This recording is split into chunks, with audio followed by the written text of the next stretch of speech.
اعوذ باللہ من الشیطان الرجیم بسم اللہ الرحمن الرحیم الحمد للہ الذی نور قلوب العارفین بنور معرفتہ واثبت فؤاد انبیائہ واولیائہ بقصص الانبیاء والمرسلین واکمل ایمان المسلمین والمؤمنین بولایت علی امیر المؤمنین علیہ السلام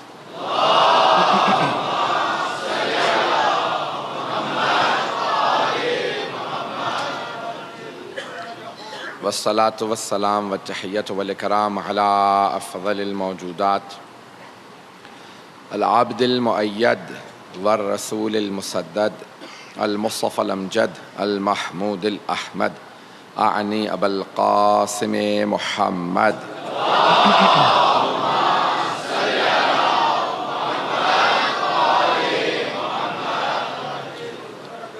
وعلى روحه ونفسه وصاحره ووسیه سید الاتقیاء والاصفیاء مولا الموالی امام المتقین علی بن ابی طالب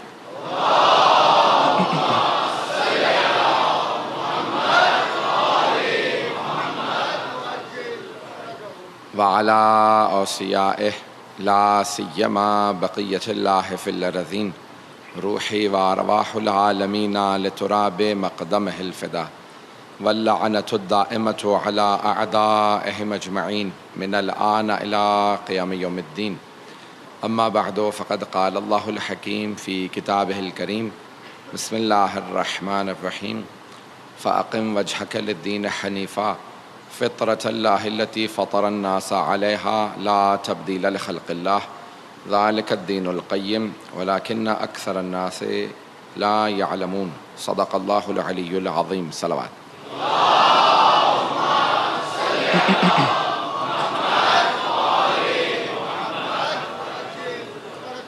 تاخیر کی بھی معذرت چاہوں گا، راستوں کی وجہ سے سارے معاملات آج مختلف ہیں، اور آپ حضرات بھی جس طرح سے تشریف فرما ہے میں دیکھ رہا ہوں، جگہ تنگ ہے، سڑکوں پہ پانی ہے، لوگ دور دور تک کھڑے ہیں۔ مطالعے پیش کروں گا اپنے اشرے کے عنوان سے۔ جتنی بھی زحمت ہوگی، زحمت زیادہ ہونے سے ثواب زیادہ ہوتا ہے، اور اللہ نے اپنے راستوں کو سخت بنایا ہے تاکہ ہر کوئی نہ آ سکے۔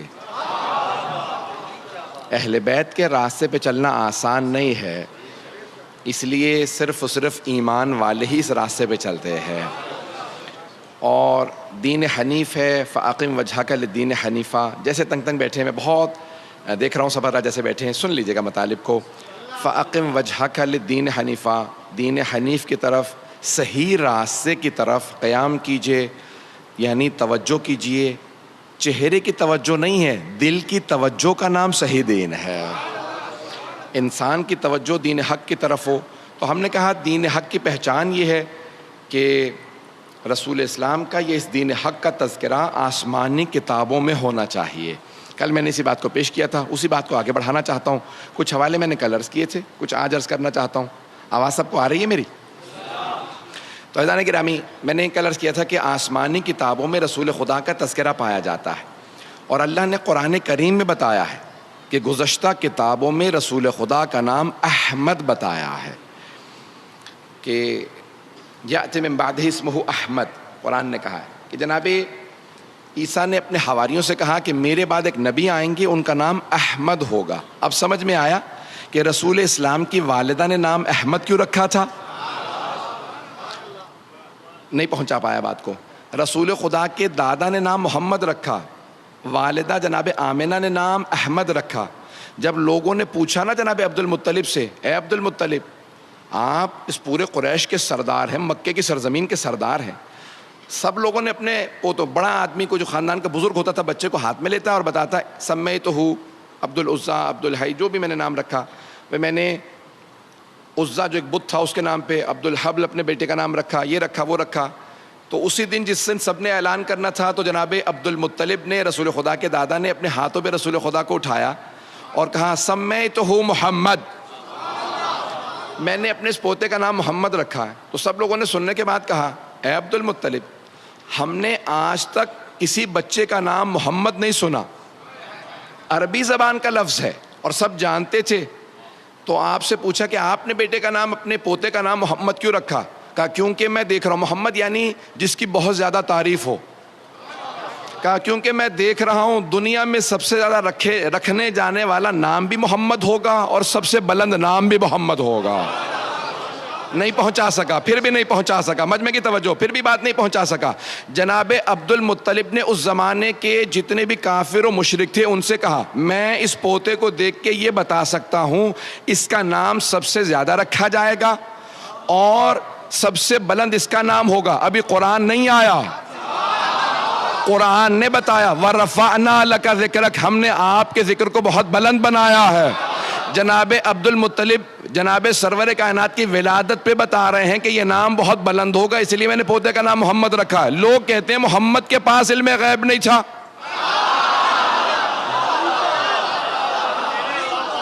ان کے تو دادا دیکھ کے بتا رہے ہیں ان کا نام بہت بلند ہوگا. برطانیہ اور امریکہ کا ایک ادارہ ہے, وہ بتاتا ہے کہ سب سے زیادہ چیز کون سی کامن ہے, عام چیز کیا ہے. تو برطانیہ کے ایک ادارے نے بتایا تھا کہ دنیا میں سب سے زیادہ رکھے جانے والا نام, پہلا نام, دو نام ہوتے ہیں, فرسٹ نیم اور سر نیم یا لاسٹ نیم, یہ دو اصطلاحات استعمال ہوتی ہیں. پہلا نام, جیسے مثلا میرا نام ہے سید علی رضا رضوی, تو والدین نے نام علی رضا رکھا, سید, تو اب رضوی سر نیم کہلاتا ہے. تو وہ کہتے ہیں کہ سب سے زیادہ دنیا میں رکھا جانے والا نام, کیونکہ عیسائیوں کی آبادی سب سے زیادہ دنیا کے اندر ہے اور گوروں نے پوری دنیا میں حکومت کی ہے, تو جہاں جہاں جاتے تھے لوگوں کو اپنا پاؤنڈ دیتے تھے, اپنی زبان انگلش دیتے تھے اور اپنے نام دیتے تھے. تو انہوں نے کہا تھا کہ دنیا میں سب سے زیادہ رکھا جانے والا پہلا نام ہے جان اور سر نیم جو ہے وہ ہے اسمتھ. دنیا میں سب سے زیادہ اسمتھ ملیں گے اور پہلا نام ہوگا سب سے زیادہ جان. تو اب انہوں نے پچھلے 5-7 سال پہلے دوبارہ تحقیق کی, اب دنیا بدل چکی ہے, اب پہلا نام رکھا جانے والا محمد ہے اور آخری نام حسین ہے.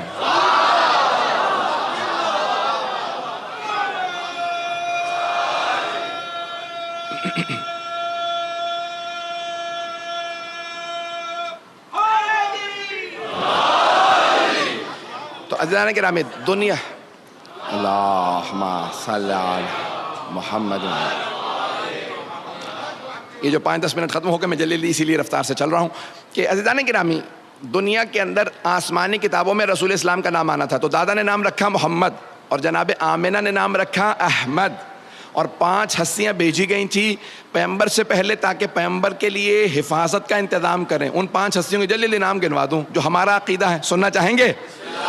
تو اللہ نے 5 ہستیوں کو پیغمبر سے پہلے بھیجا تاکہ حفاظت کا انتظام کریں. پہلے آپ کے دادا جناب عبد المطلب, دوسرے آپ کے چچا ابو طالب, تیسرے آپ کے چچا حمزہ, چوتھے آپ کی والدہ جناب آمنہ اور 5ویں آپ کی چچی جناب فاطمہ بنت اسد.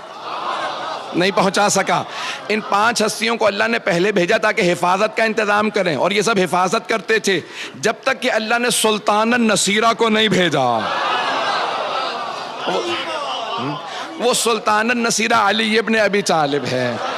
وقت نہیں, میں بہت تیزی سے گزر رہا ہوں. تو عزیزان گرامی, اللہ نے 5 ہستیوں کو پہلے بھیجا. تو اب جناب عبد المطلب نے نام رکھا محمد, جناب آمنہ نے نام رکھا احمد.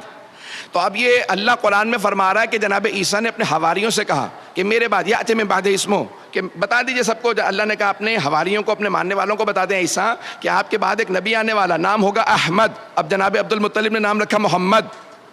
تو اب جناب آمنہ نے احمد رکھ کے بتایا کہ وہ جو عیسیٰ نے بشارتیں دی تھی نا وہ ہمیں بھی پتا ہے. پتہ نہیں لوگ ہیں یا نہیں. جناب آمنہ نے کہا ہمیں بھی معلوم ہے, اس لیے ہم نے نام احمد رکھا. اب احمد بہت زیادہ تعریف کرنے والا, اللہ کی حمد کرنے والا, اور جس کی سب سے زیادہ تعریف ہو اسے بھی احمد کہا جاتا ہے. محمد سب سے زیادہ تعریف ہونے والا. عزیزان گرامی, نام احمد رکھا. تو اب جو پرانی انجیل ہے اس کے اندر جو الفاظ لکھے ہیں انجیل کے اندر, وہ لاطینی زبان میں, لیٹن کے اندر جو الفاظ رسول اسلام کے لیے استعمال ہوئے, جو ہمارے علماء نے تحقیق کر کے نکالا اور پھر میں نے خود حوالہ جات کو دیکھا, تو وہ لاطینی زبان میں لفظ ہے پیراکلیٹی. پیراکلیٹی لفظ ہے یہ لاطینی زبان میں, اور عام طور سے عربی میں جب ترجمہ کرتے ہیں تو کیونکہ عربی میں پے نہیں ہے تو لکھتے ہیں فار قلیتا. جب اس لفظ فار قلیتا کو عربی میں دوبارہ منتقل کیا جائے تو بنتا ہے احمد. نہیں پہنچا پا رہا ہوں بات کو. تو اب بائبل میں موجود ہے لفظ پیراکلیٹی. ان سے پوچھا جائے کہ یہ کون ہے؟ انیس العالم کتاب ہے 6 جلدوں پہ, ایک بہت بڑے پادری تھے عیسائیوں کے, اور وہ کہتے ہیں کہ میں ترقی کرتا کرتا یہاں تک کہ روم میں چلا گیا، ویٹیکن چلا گیا، ویٹیکن جہاں پہ کیتھولک کا سب سے بڑا مرکز ہے، سب سے بڑا چرچ ہے، سارا وہاں پہ انتظام ہے، پوپ بیٹھتا ہے، کہ ویٹیکن پہنچ گیا اور ایک مرتبہ پوپ سے قریب ہونے لگا. تو ایک دن میں جب بہت زیادہ قریب ہو گیا تو انہوں نے کہا کہ آؤ میں تمہیں اس حجرے میں لے چلوں کہ جہاں پہ ہماری پرانی انجیل رکھی ہے. کہ میں نے اندر گیا، ان کے ساتھ دیکھا تو ایک مرتبہ انہوں نے انجیل دکھائی اور وہ اچانک رونے لگے. کہا کیا بات ہے، آپ کیوں رو رہے ہیں؟ کہا میں کیا کروں، لیکن جب بھی میں انجیل کھولتا ہوں نا تو بار بار میری نگاہوں میں ایک نام آتا ہے. یہ جو مسلمان جس نبی کا تذکرہ کرتے ہیں نا، اس محمد کا تذکرہ ہماری کتابوں میں پایا جاتا ہے. تو اس پادری نے کہا کہ یہ آپ کو کیسے معلوم ہے کہ یہ انہی کا نام ہے؟ کیا پتہ کوئی اور اس نام سے آ جائے. کہا دیکھو، نام پہ تو ہم کہہ سکتے ہیں کہ اللہ سبحانہ و تعالیٰ کسی اور کو یہ نام دے سکتا ہے، لیکن صفات کا کیا کریں گے؟ صفات کا کیا کریں گے؟ توجہ سارے مجمع کی ہو تو اللہ نے گزشتہ کتابوں میں رسول خدا کا نام بھی بتایا تھا، صفات بھی بتائی تھی، لیکن قرآن کریم میں اللہ نے جناب امیر المؤمنین کا نام نہیں رکھا، صرف صفات بتائیں. توجہ توجہ توجہ، خبردار کوئی سوال نہ کرے، کبھی نہ سوال کرے کہ بھئی اگر آپ کہتے ہیں کہ علی حق پہ ہیں تو ان کا نام قرآن میں کیوں نہیں ہے؟ اللہ نے صفات بتا دی ہیں، نام نہیں بتایا. پہلے نام بتائے تھے تو لوگوں نے کہا کہ یہ نام نہیں، وہ بھی ہو سکتا ہے، وہ بھی ہو سکتا ہے. تو اللہ نے کہا نہیں، میں علی کا نام نہیں بتاؤں گا، لیکن صفات ایسی بتاؤں گا سوائے علی کے کسی میں نظر نہیں آ.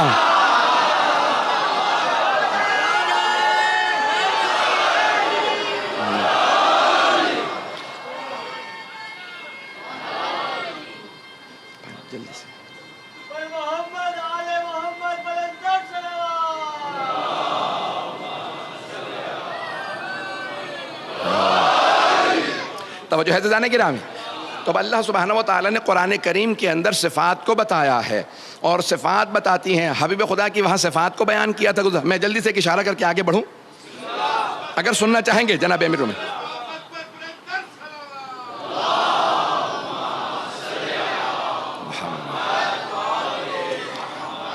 جہاں دوسری مجلس تھی وہاں باہر ممبر تھا، اور میں نے کیونکہ سب لوگ بارش میں بیٹھے تھے، میں بھی بارش میں بیٹھا رہا، تو پورا نچڑ چکا ہوں اس وقت. تو جس حالت میں پڑھ رہا ہوں، آپ اگر جہاد کر رہے ہیں تو میں بھی جہاد کرنے کی کوشش کر رہا ہوں. فیضان گرامی مطلب پیش کروں گا. اللہ نے صفات ایسی قرآن کریم میں بتائی ہیں جو کسی اور میں نہیں پائے جائیں گے. اللہ نے صفات قرآن کریم میں بتائی ہیں. میں نے اشارہ کیا ہے، 2-4 جملے صرف پیش کروں گا، آگے بڑھ جاؤں گا. سرور کائنات سے متعلق جو مطلب پیش کر رہا ہوں اسے سنیے گا. اللہ نے قرآن کریم میں صفات ایسی بیان کی ہیں جو اور کسی میں نہیں پائی جاتی سوائے علی ابن ابی طالب کے. عزیزان گرامی، اللہ صفات ایسی بیان کرتا ہے، صفات ایسی بیان کرتا ہے. اللہ کہتا ہے انما ولیکم اللہ ورسولہ والذین آمنوا الذین یقیمون الصلاۃ ویؤتون الزکاۃ وہم راکعون. تو اللہ قرآن کے اندر صفات ایسی بتاتا ہے. میں ساری آیات نہیں پڑھ سکوں گا، اشارہ کروں گا کہ علی ابن ابی طالب. دیکھیں میں ایک جملہ کہہ رہا ہوں جو پورے سوشل میڈیا پہ عام ہو چکا ہے. تمام کے تمام صحابہ میں اور امیر المؤمنین میں بہت بنیادی فرق ہے. علی میں، اہل بیت میں اور صحابہ میں فرق ہے. علی میں، صحابہ میں فرق ہے. ہم صحابہ کا احترام کرتے ہیں لیکن علی علی ہے. عزیزان گرامی، ہم تمام صحابہ کا احترام کرتے ہیں، وہ رضی اللہ عنہم ہے، لیکن علی ابن ابی طالب علیہ السلام ہے. عزیزان گرامی، صحابہ وہ ہیں جو آیات کا انتظار کرتے ہیں، آیتیں آئیں تو ہم عمل کریں. آیت آئی اقیم الصلاۃ، نماز قائم کرو، صحابہ نے نماز پڑھی. وآتوا الزکاۃ، آیت آئی انہوں نے زکات دی. آیت آئی انہوں نے حج کیا، وَلِلَّهِ عَلَى النَّاسِ حِجُّ الْبَيْتِ مَنِ اسْتَطَاعَ إِلَيْهِ سَبِيلًا. آیت آئی انہوں نے حج کیا. آیت آئی انہوں نے روزے رکھے. آیت آئی انہوں نے خمس دیا. آیت آئی وہ جہاد پہ گئے. تو صحابہ انتظار میں رہتے تھے آیتیں آتی رہیں، ہم عمل کرتے رہیں. لیکن آیتیں علی کے انتظار میں رہتی تھیں. یہ حالت رکوع میں زکات دیں تو ہم آئیں، یہ راہ خدا میں روٹیاں دیں تو ہم آئیں، یہ بستر رسالت پہ سو جائیں تو ہم آئیں، یہ ہاتھ میں تلوار لے تو ہم آئیں، یہ خیبر کا در اکھاڑے تو ہم آئیں.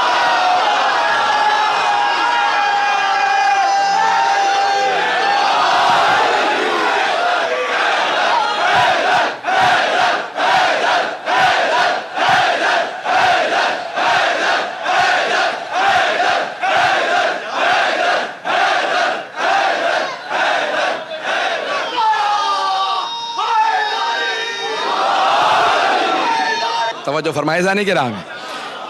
آل محمد علیہ السلام کچھ اور ہیں. تو ایزان گرامی، جناب امیر المؤمنین سے متعلق پیغمبر نے کہا ہے، جناب خود ابو ذر سے جناب جابر سے کہ اگر میرے سارے صحابہ ایک وادی میں جا رہے ہوں اور علی اکیلے دوسری وادی میں جا رہے ہوں تو اے ابو ذر اے جابر سارے صحابہ کو چھوڑ کے علی کے پیچھے چلے جانا. توجہ توجہ توجہ, سارے مجمع کی توجہ. کہ سارے صحابہ کو چھوڑ کے علی کے پیچھے چلے جانا. کہ یا رسول اللہ آپ نے کہہ دیا ہم نے مان لیا, لیکن دلیل کیا ہے, وجہ کیا ہے؟ سب کو اتنے صحابہ کو چھوڑ کے علی کے پیچھے چلے جائیں. کہ کیونکہ علی مع الحق والحق مع علی, علی حق کے ساتھ ہے, حق علی کے ساتھ ہے. لیکن یہاں پہ حدیث تمام نہیں ہوتی, یہاں پہ ایک روک کا جملہ کہہ رہا ہوں, میں پڑھنا کچھ اور جاتا تھا لیکن آپ حضرات نے مزاج بنا دیا. تو یہاں سرور کائنات نے کہا, ہاتھوں کو بلند کر کہا علی مع الحق, علی حق کے ساتھ ہے. پھر کہا نہیں, والحق مع علی, حق علی کے ساتھ ہے. پھر ہاتھوں کو اٹھا کے کہا اللہم ادر الحق کما دارا علی, پروردگارا حق کو ادھر موڑ دے جہاں علی جا.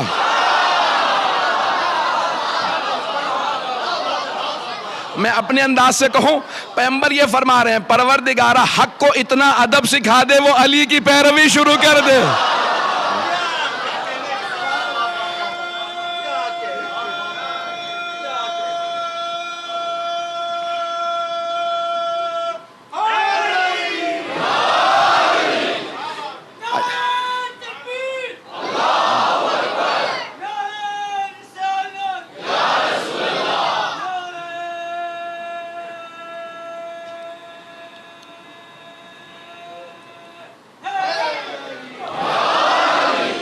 توجہ ہے سارے مجمع کی میرے ساتھ؟ تو تمام آسمانی کتابیں بتائیں گی کہ حق کس کے ساتھ ہے. عزیزان گرامی, کہ جب پیغمبر اسلام خود شام تشریف لے جا رہے تھے جناب ابو طالب کے ساتھ, تو ساری کی ساری ہماری دینیات کی کتابوں میں موجود ہے کہ سارے کے سارے وہاں جو پادری دیکھ رہے تھے, عیسائی تھے, وہ ایک مرتبہ جناب ابو طالب کے ساتھ سرور کائنات کو جب پہاڑوں سے اتر کے دمشق میں جا رہے تھے تو جیسے شام میں پہنچے تو انہوں نے فوراً جناب ابو طالب کو روکا. کہا ابو طالب یہ جو آپ کے ساتھ 18 برس کا جوان ہے یہ کون ہے؟ تو ان سب نے کہا یہ میرا بھتیجا. جناب ابو طالب نے ان سب سے کہا یہ میرا بھتیجا محمد مصطفیٰ ہے. تو کہا کہ ہم نے ان میں وہ صفات دیکھی ہیں جو ہماری انجیل میں پائی جاتی ہیں. تو جناب ابو طالب نے کہا تم بتاؤ تمہارے پاس کیا لکھا؟ کہا بھی ہم نے دیکھا جب یہ اتر رہے تھے نا تو درخت ان کے سامنے جھک رہے تھے. توجہ توجہ توجہ, درخت ان کے سامنے جھک رہے تھے. محسوس یہ ہوتا تھا یہ سارے کے سارے پہاڑ ریزہ ریزہ ہو جائیں گے. سب چیزیں ان کے قدموں کے بوسے لے رہی تھی اور یہ ساری کی ساری کائنات سے تسبیح کی آوازیں آ رہی تھی. لگتا ہے یہ وہ جو آخری نبی ہیں وہ یہی ہیں. عیسائی پادری دیکھے پہچان لے, اور جو آغوش میں پال رہے ہیں وہ نہیں پہچان رہے.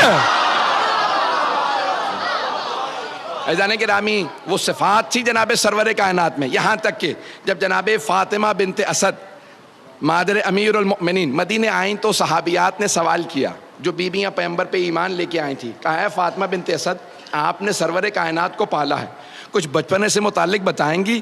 تو انہوں نے اتنے معجزات سنائے, میں صرف ایک معجزے کی طرف اشارہ کروں گا اگر سننا چاہیں گے سب حضرات, کہ دین حق کا جو پیشوا ہوگا اس میں صفات کیا ہونے چاہیے.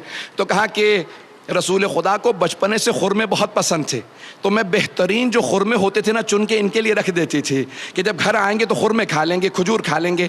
کہ ایک دن میری آنکھ لگ گئی, دوپہر کی گرمی تھی کیونکہ پیغمبر کو آنے میں دیر ہو گئی, تو جیسے ہی پیغمبر گھر آئے تو اچانک کچھ دیر بعد میری آنکھ کھلی. کہا رسول خدا کے آنے کا وقت ہو گیا, تو آپ نام لیتی تھی, کہا کہ بھی محمد کے آنے کا وقت ہو گیا. کہا میں اٹھی فوراً صحن میں گئی کہ میں خرمے جو پک جاتے تھے وہ گر جاتے تھے وہ جمع کر لوں اور دھو کے رکھ دوں. کہا جیسے میں اٹھی صحن میں گئی تو دیکھا کہ رسول خدا درخت کو اشارہ کر رہے ہیں کہ جھک جا. جیسے ہی وہ درخت جھکا تو آپ نے خرمے اتارے اور پھر کہا واپس چلا جا. توجہ توجہ. تو جناب فاطمہ بنت اسد نے کہا رسول خدا نے درخت کو اشارہ کیا, وہ جھک گیا. کہا پھر واپس چلا جا, واپس چلا گیا. جب 10 برس 9 برس کے سن میں پیغمبر کو پتا ہے کہ میرے اشارے پہ درخت جھک جائے گا, تو جب 40 برس کے ہوں گے تو پتہ نہیں ہوگا میں اللہ کے رسول ہوں. پتہ نہیں بات پہنچ رہی ہے نہیں پہنچ رہی. عزیزان گرامی, جب سب جانتے ہیں یہ عام ہستی نہیں ہے, بڑی بڑی ہستیاں گواہی دے رہی ہیں, تو نشانیاں ساری کتابوں میں آتی رہیں گی اور وہ نشانیاں بتائیں گی کہ یہ رسول خدا اللہ کے رسول ہیں.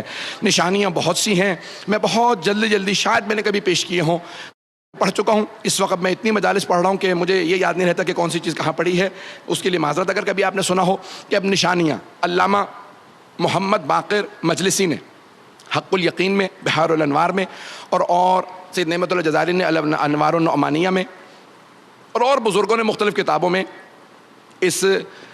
ان معجزات کو درج کیا ہے. میں پیش کرنا چاہ رہا ہوں بہت جلدی کہ سرور کائنات کے جسد مطہر کے اندر معجزات کو لکھا گیا ہے کہ وہ آخری نبی آئیں گے، ان میں کچھ صفات ہوں گی، ایسی صفات ہوں گی جو کسی اور میں نہیں تھی. جتنے معجزات اللہ نے سارے انبیاء کو دیے ہیں اس سے زیادہ معجزات سرور کائنات کو عطا کیے ہیں، اور ان معجزات سے پتہ چلے گا کہ یہ اللہ کے بھیجے ہوئے رسول ہیں.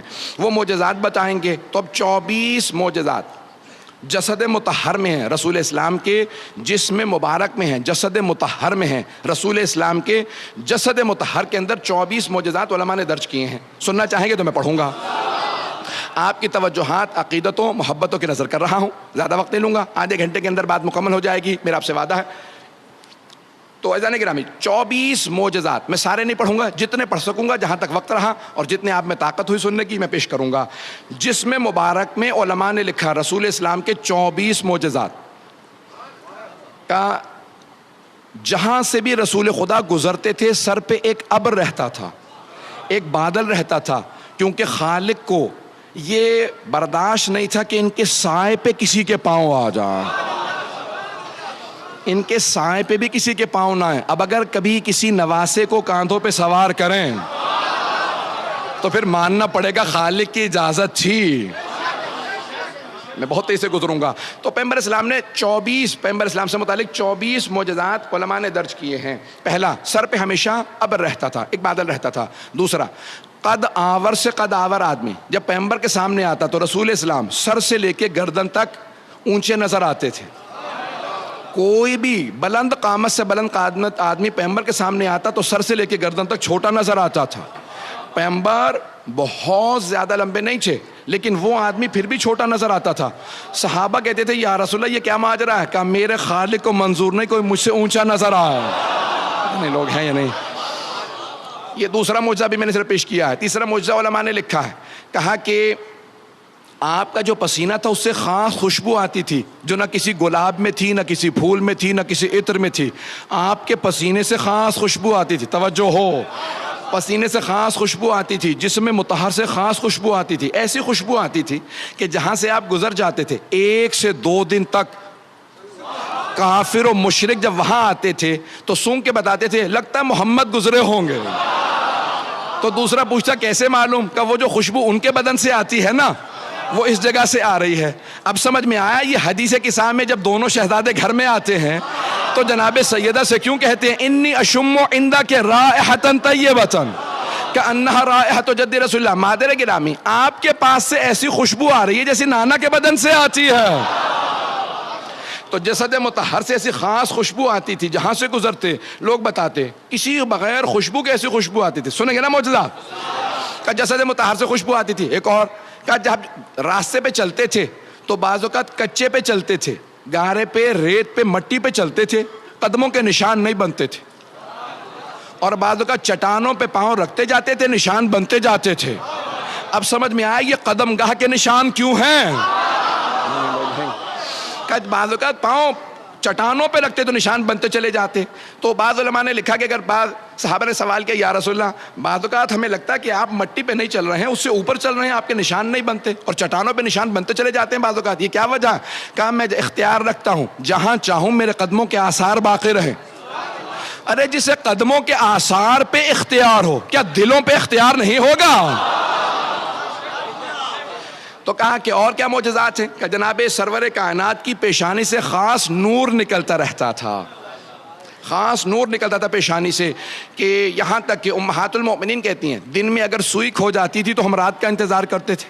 تو صحابہ نے کہا کہ مادر گرامی اب رات کا انتظار کیوں کرتی تھی؟ رات میں تو اور زیادہ تاریکی ہو جاتی ہے. کہ نہیں، رات میں پیغمبر گھر تشریف لاتے تھے اور ان کی پیشانی کا نور اتنا زیادہ ہوتا تھا کہ دن کے چراغ میں جو سوئی نہیں ملتی تھی پیغمبر کی پیشانی کے نور میں رات میں مل جاتی تھی. میں امت کے سارے بیٹوں سے کہوں گا ملاؤں کی نہ ماننا، ماں کی بات مان لینا. امہات المومنین نے کہا محمد ہم جیسے نہیں ہیں. ان کی پیشانی سے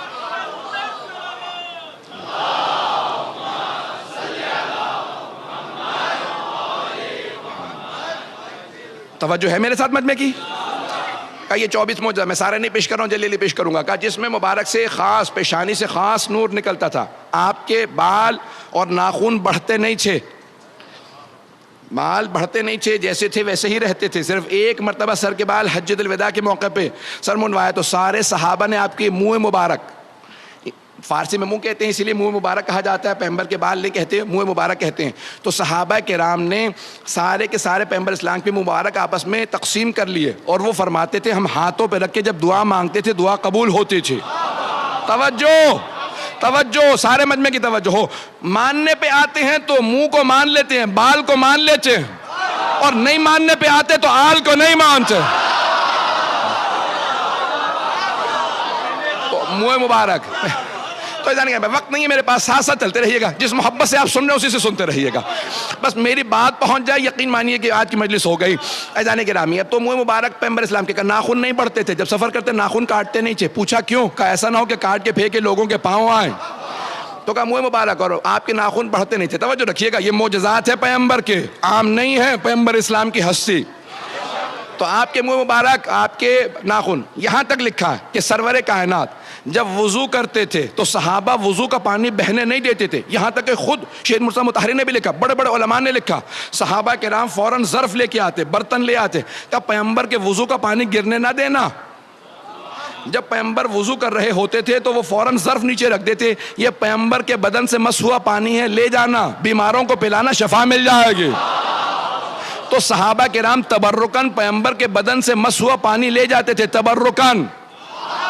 تبرک کے منکروں کو بتا دیجئے صحابہ تبرک کو مانتے تھے.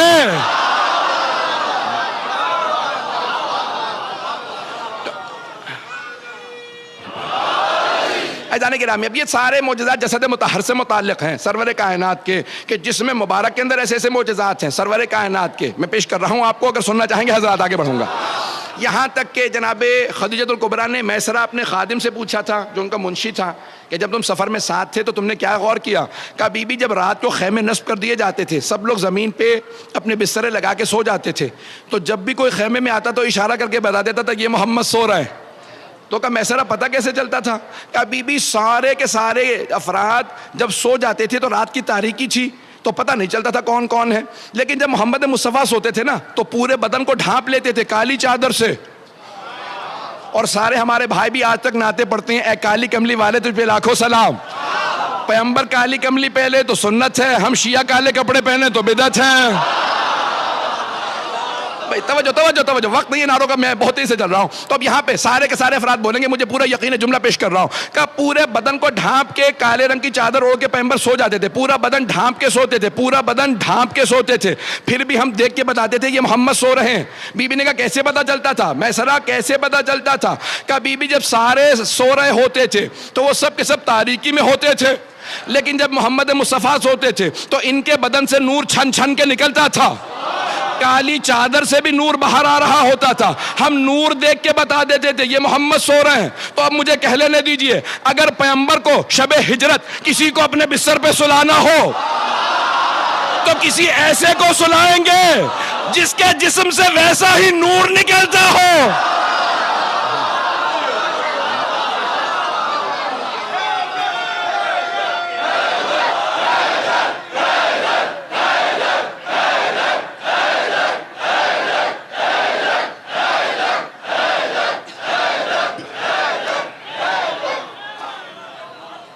توجہ فرما رہے ہیں.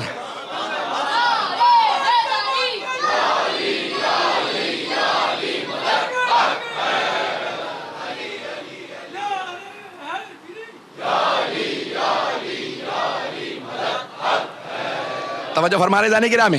تو اب جسد مطہر کے اندر سرور کائنات، کیسے جانے گرامی؟ سرور کائنات کوئی عام ہستی نہیں ہے، اس زمانے کے لوگ. پیغمبر فرماتے ہیں اس زمانے کے لوگ مجھے دیکھ رہے ہیں، اگر نہ مانے تو پھر ان کی کیا حیثیت ہے کہ دیکھ رہے ہیں پھر بھی نہیں مانتے. اور آپ نے سخت جملے استعمال کیے ہیں، لیکن ایک جملہ فرماتے ہیں، کہتے ہیں لیکن میرا سلام ہو میری آخری امت پہ جو بغیر دیکھے مجھ پہ ایمان لائے گی.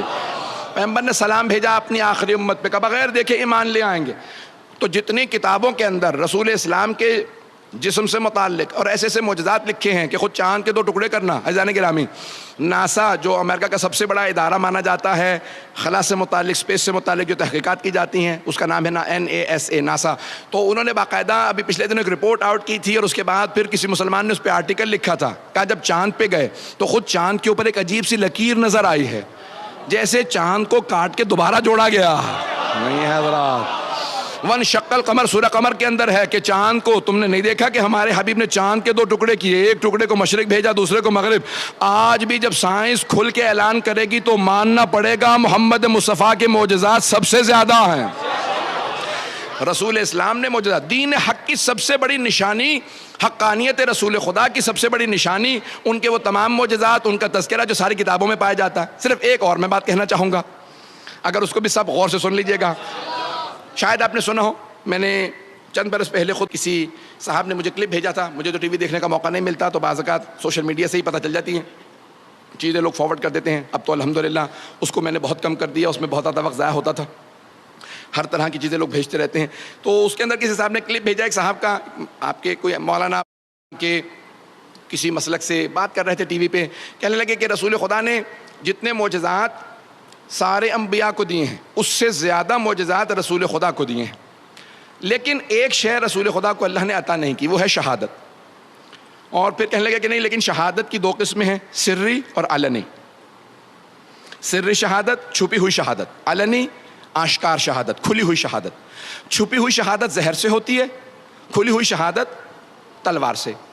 تو کہا لیکن اللہ نے رسول خدا کو 2 نواسے عطا کر دیے، ایک کو سری شہادت دی، دوسرے کو علنی شہادت دی۔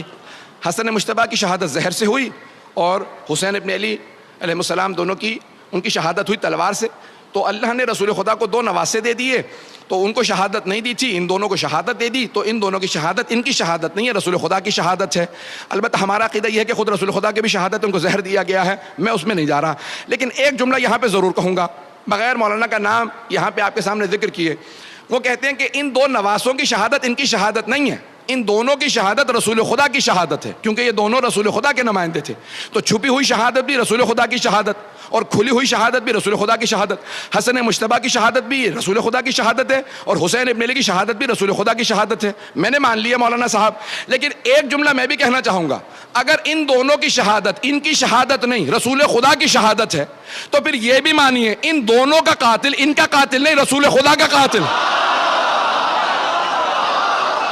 اور رسول خدا کا قاتل ان دونوں کا قاتل ان کا قاتل نہیں، رسول خدا کا قاتل ہے۔ تو رسول خدا کا قاتل کبھی رضی اللہ عنہ نہیں ہو سکتا۔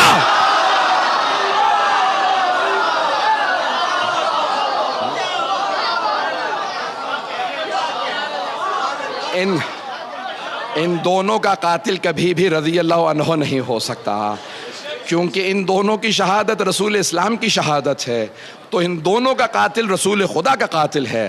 قاتل رسول کو کبھی کوئی جرت نہ کرے رضی اللہ عنہ کہنے کی۔ عزیزان گرامی، پیغمبر اسلام کے متعدد معجزات تھے جن سے ثابت ہوتا ہے کہ آپ نمائندہ پروردگار ہیں، اور آپ کا دین دین حق ہے۔ اور آج بھی رسول اسلام کے معجزات کچھ زندہ موجود ہیں۔ سب سے بڑے 2 معجزات جو آج تک باقی ہیں، پہلا سب کے سب فوراً جواب دیں گے، قرآن کریم ہے، اور دوسری ان کی آل ہے۔ ایک پہ سارے مسلمان متفق ہیں، وہ کہتے ہیں نہیں، ایک معجزہ قیامت تک کے لیے باقی رہے گا۔ کون سا معجزہ؟ وہ ہے قرآن کریم۔ تو قرآن کیا ہے؟ کتاب ہے، درس ہے۔ اس کے لیے، کتاب کے لیے مدرس کی ضرورت ہے، معلم کی ضرورت ہے، مفسر کی ضرورت ہے، مبین کی ضرورت ہے۔ جب آج تک قرآن باقی ہے تو پھر وارث قرآن بھی باقی ہونا چاہیے۔ تو ہم یہ کہتے ہیں کہ وہ جو پردہ غیب میں امام باقی ہے وہ وارث قرآن ہے، وہی وارث رسول ہے، وہ ہر چیز کے وارث ہیں، اور وہ زندہ ان کا خود رہنا یہ اللہ سبحانہ و تعالیٰ کا ایک وعدہ ہے۔ ایک جملہ میں ہمیشہ کہا کرتا ہوں، کہہ کے آگے بڑھ جاؤں گا۔ عزیزان گرامی، بہت سے افراد کہتے ہیں کہ کیسے ہو سکتا ہے کوئی امام ہو، پردہ غیب میں ہو، نظر نہ آتا ہو اور زندہ ہو؟ انہی سے مسلمانوں سے سوال کر لیجئے، شیطان کو مانتے ہو؟ ہاں مانتے ہیں۔ بھئی آپ نے یہ گناہ کیسے کر دیا؟ مجھے شیطان نے گمراہ کر دیا تھا۔ کیسے گمراہ کیا؟ ارے وہ نظر نہیں آتا، دل میں وسوسہ کر دیتا ہے، تو وہ شیطان جو نظر نہیں آتا وسوسہ کر دیتا ہے اسے تو مان لیتے ہو؟ اور وہ جو خدا کا نمائندہ ہادی برحق ہے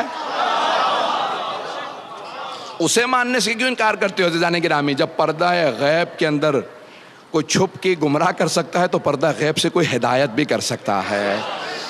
تو عزیزان گرامی یہیں پہ بات کو میں مکمل کر دیتا، لیکن بس ایک اشارہ کرنے کے بعد پھر چند جملے مصائب کے، کہ پیغمبر اسلام کو اللہ سبحانہ وتعالیٰ نے کائنات پہ حقانیت کے ساتھ بھیجا ہے، قیامت تک کے لیے آپ کے دین کو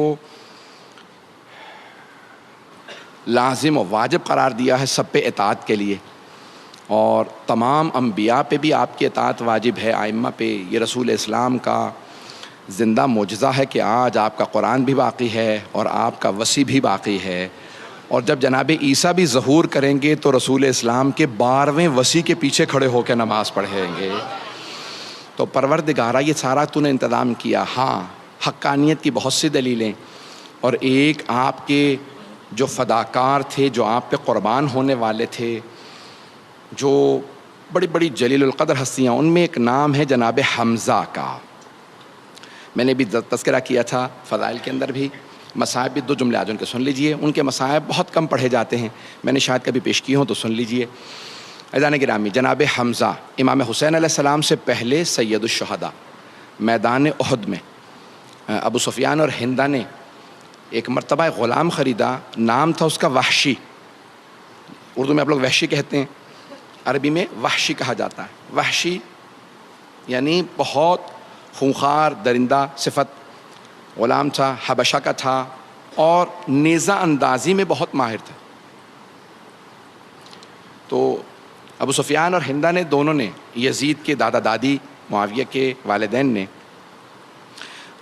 اس غلام کو خریدنے کے بعد کہا کہ تم یا محمد مصطفیٰ کو مار دو یا علی مرتضیٰ کو، دونوں میں سے کسی ایک کو مار دو گے تو ہم تمہیں آزاد کر دیں گے، پیسے بھی دیں گے، اور بہت کچھ کہا۔ تو اس نے کہا نہ میں رسول خدا صلی اللہ علیہ وسلم کو مار سکتا ہوں، نہ علی مرتضیٰ کو۔ تو ہندہ نے پوچھا کیوں؟ کہا کیونکہ رسول خدا کے چاروں طرف اطراف میں لوگ بہت زیادہ ہوتے ہیں، چاروں طرف لوگ ہوتے ہیں، اور علی کی نظر چاروں طرف ہوتی ہے، علی چاروں طرف دیکھ کے مقابلہ کرتے ہیں۔ کہا میں نہیں مار سکتا۔ کہا پھر میں اور کچھ نہیں سنوں گی، تم حمزہ کو مار دو۔ تو اس نے کہا ایک شرط پہ، میں حمزہ کو سامنے سے نہیں مار سکتا، میں چھپ کے وار کروں گا اور نیزہ ان کی پشت سے اتنی زور سے ماروں گا کہ سینے سے باہر نکل آئے۔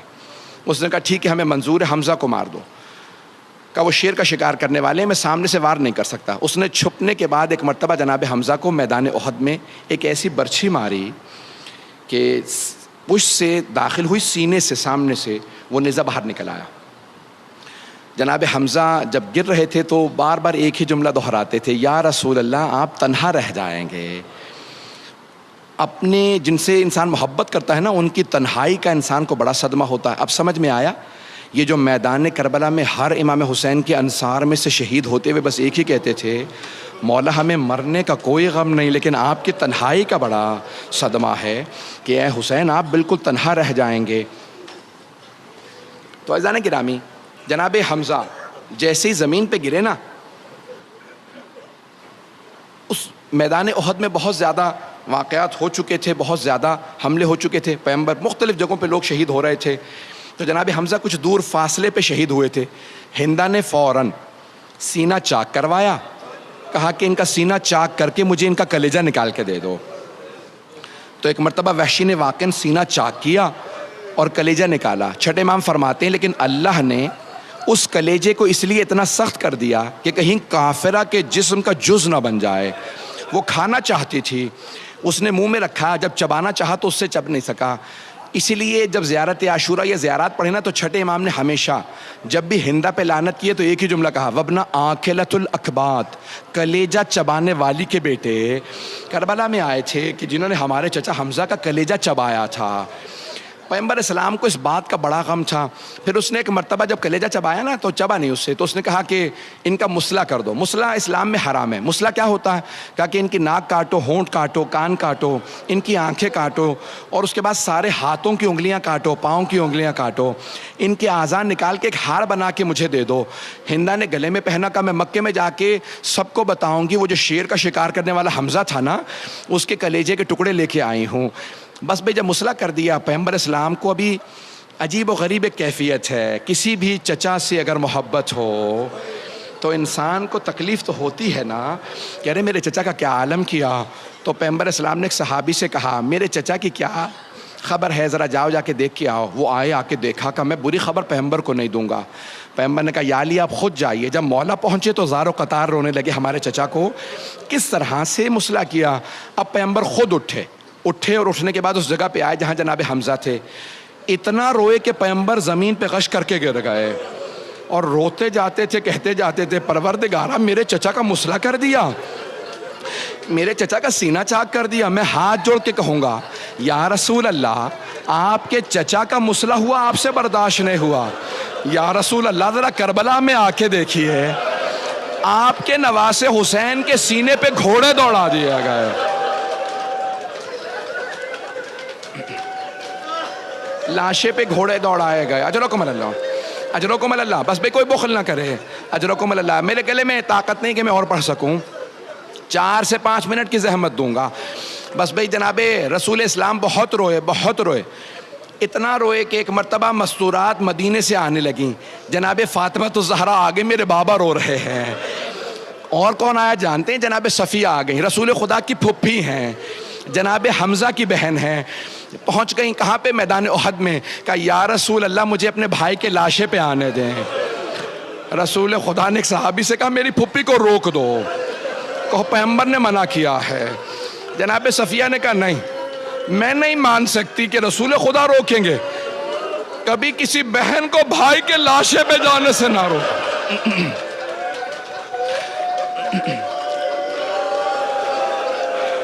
کہ میں نہیں مان سکتی کہ رسول خدا ایک بہن کو بھائی کے لاشے پہ آنے سے روک دیں. پھر دوبارہ کہا نہیں. اب پیغمبر یہ نہیں بتا رہے کہ چچا کا مصلح ہو گیا ہے، میری میری پھپھی برداشت نہیں کر سکیں گی. ایک مرتبہ جناب صفیہ نے کہا یا رسول اللہ آپ کو میرے چچا کا، اپنے چچا کا واسطہ، مجھے ایک مرتبہ بھائی کی زیارت کرنے دیں.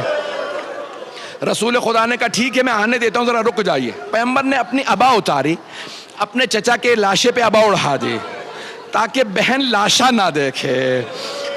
چہرے پہ ابا اڑھائی، سینے پہ، پورے جسم پہ.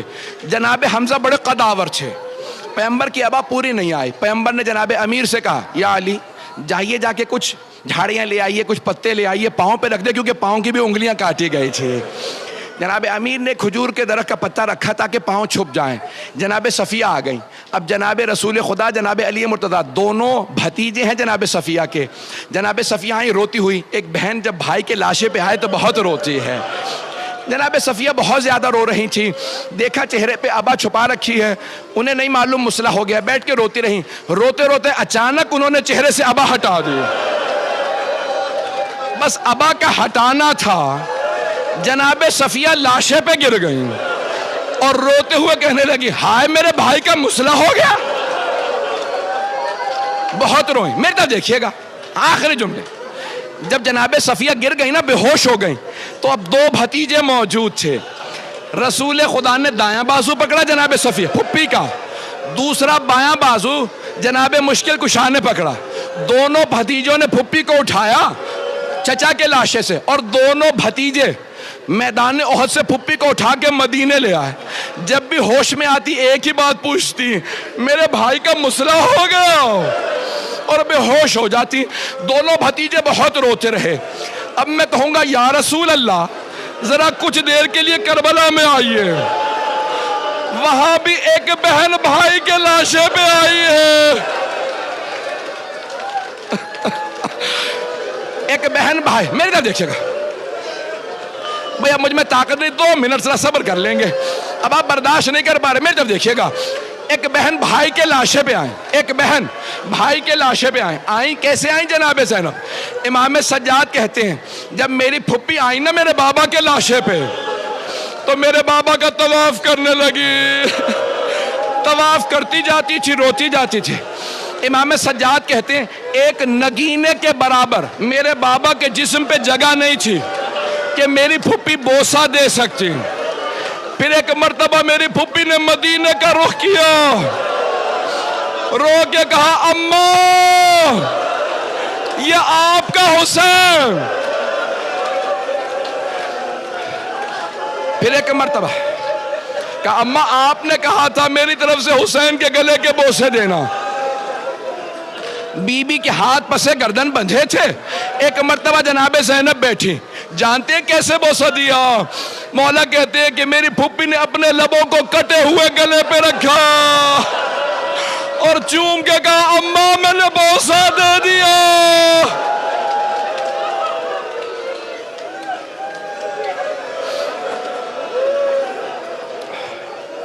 الا لعنت اللہ علی القوم الظالمین وَسَيَعْلَمُ الَّذِينَ ظَلَمُوا أَيَّ مُنْقَلِبٍ يَنْقَلِبُونَ. بس بھئی دو صرف دعا کے جملے, دو دعا کے جملے. ہاتھوں کو بلند کیجئے. جب جناب زینب کبریٰ آئیں نا مولا حسین کے لاشے پہ, تو بار بار کہتی تھی یا جدہ یا رسول اللہ صلی علیک ملیک السما. نانا آپ کے جسد پہ آسمان سے ملائکہ جنازہ پڑھنے آئے تھے. ھذا حسین مرمل بالدماء. لیکن نانا آپ کے نواسے حسین کا خون زمین پہ بہہ گیا. نانا آپ کے نواسے کے لاشے پہ گھوڑے دوڑا دیے گئے. اجرکم اللہ. میں کوئی سخت جملہ نہیں کہوں گا, میری طرف دیکھیے گا, ہاتھوں کو بلند کیجئے گا, ہاتھوں کو بلند کیجئے گا. مجھے معاف کر دیجئے گا, اگر برداشت نہ کر سکیں مجھے معاف کریں گے. ایک جملہ کہوں, جب جناب سید الشہداء پشت ذوالجناح سے زمین پہ آ رہے تھے نا, تو ایک بی بی برقعے کا دامن پھیلائے کھڑی تھی. امام حسین بار بار کہتے ہوں گے پروردگارہ گواہ رہنا, جب آئے نا زمین پہ تو کسی ماں نے کہا ہوگا میرے لال میں تجھے تنہا نہیں چھوڑوں گی. پروردگارہ واسطہ اس ماں کی عظمتوں کا کہ جنہوں نے اپنے برقعے کے دامن کو پھیلایا, سر کے نیچے رکھا. جب سر کے نیچے کپڑا رکھ دیا نا, تو جانتے گردن پہ کیا کیا؟ بڑے بزرگ عالم دین ہیں آیت اللہ شیخ جعفر شوشتری, روایت پیش کر رہا ہوں, مجھے معاف کر دیجئے, پڑھوں گا ضرور. پوچھا کون سی روایت صحیح آغا؟ یہ پشت گردن سے امام حسین کو ذبح کیا تھا, سامنے کے گردن سے ذبح کیا تھا, یا گودال میں نیزہ لگا تھا؟ کون سی روایت صحیح ہے؟ تو وہ رونے لگے. کہا تینوں روایات صحیح ہے. کہا ایک ملعون نے گودال میں نیزہ مارا تھا, دوسرے نے سر سے امامہ اتارا, پشت گردن پہ خنجر چلایا, پھر سیدھا کیا, داڑھی کو پکڑا.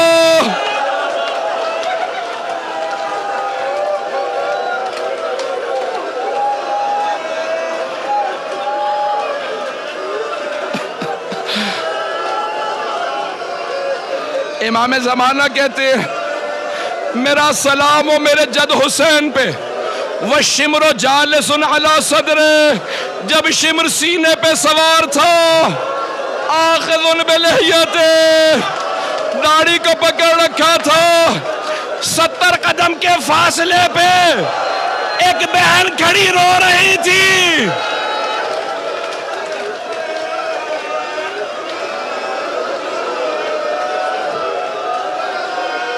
پروردگارہ امام زمانہ کے ظہور میں تعجیل فرما, دشمنان اہل بیت کو نیست و نابود فرما.